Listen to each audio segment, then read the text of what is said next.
praise the Lord. That's right. So who is Bruce Wick? Well, for those of you watching, if you knew him, you know that he's my dad. He's probably your friend.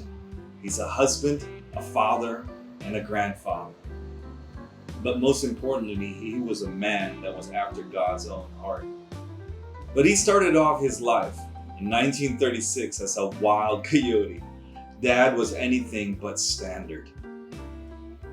He was an adventurer at heart, a creative, and also just a wild man. He danced and he sang. You may remember this song, which he would often sing in parties. You load 16 tons, what do you get?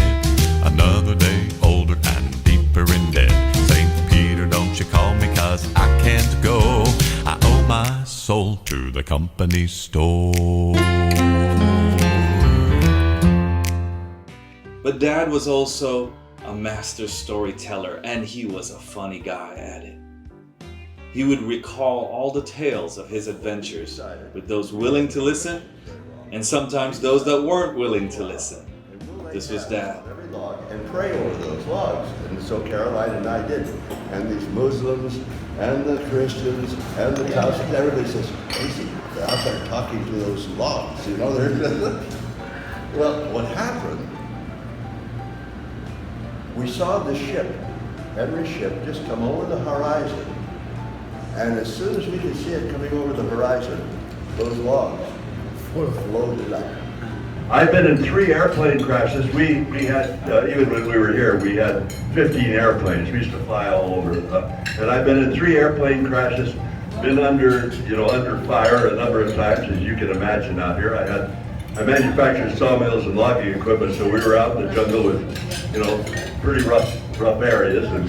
And I've had a business that ended up in 63 countries in the world, in the jungles of Papua New Guinea from 1983 to 85. But most importantly, he was always a great friend. And if you knew Bruce at all, you would know that he was one of the greatest encouragers of all of those around him.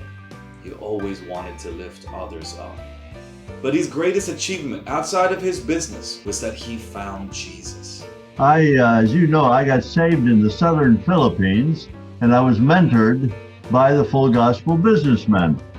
And I figured, well, I'd worked for Satan for 50 years, so I promised the Lord that I would work for him for the next 65.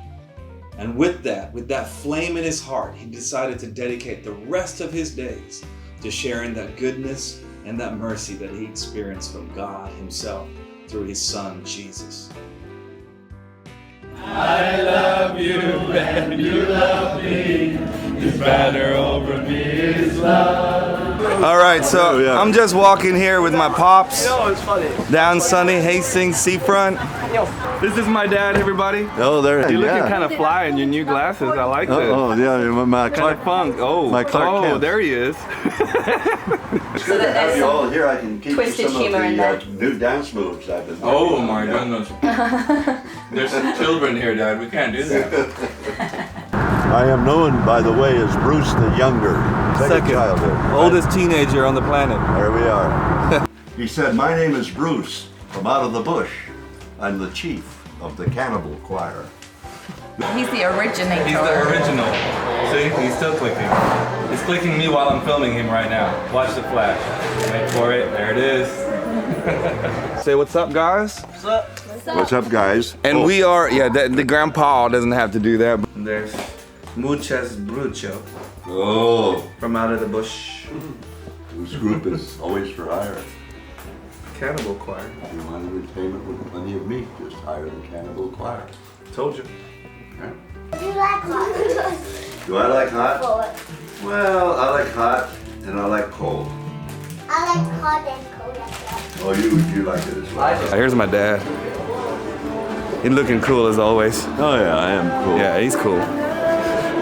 So that's it. That's all we got to say.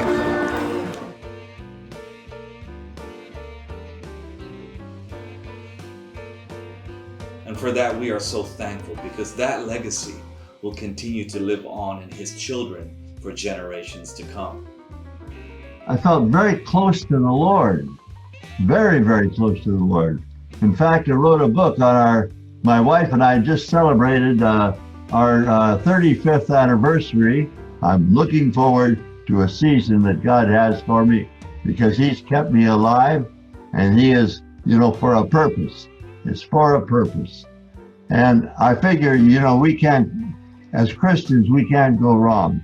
If he keeps us here to keep working, that's great. But if He takes us home, that's just as great.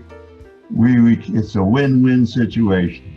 And I just praise His holy name. Love you, Dad. All right. See you soon.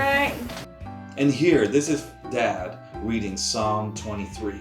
I pray it blesses you, and more importantly, draws you closer to Jesus, because I know that that's what He would want you to do today. To celebrate the goodness and the mercies of our God, and the fact that He is truly home with our Savior. How you doing up there, Dad? Oh, this is home, sweet home. Beautiful, Dad, beautiful.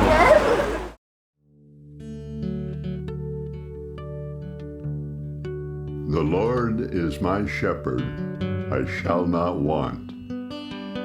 He makes me lie down in green pastures. He leads me beside still waters. He restores my soul. He leads me in paths of righteousness for His name's sake. Even though I walk through the valley of the shadow of death, I will fear no evil, for You are with me. Your rod and Your staff, they comfort me. You prepare a table before me in the presence of my enemies. You anoint my head with oil. My cup overflows. Surely goodness and mercy shall follow me all the days of my life, and I shall dwell in the house of the Lord forever.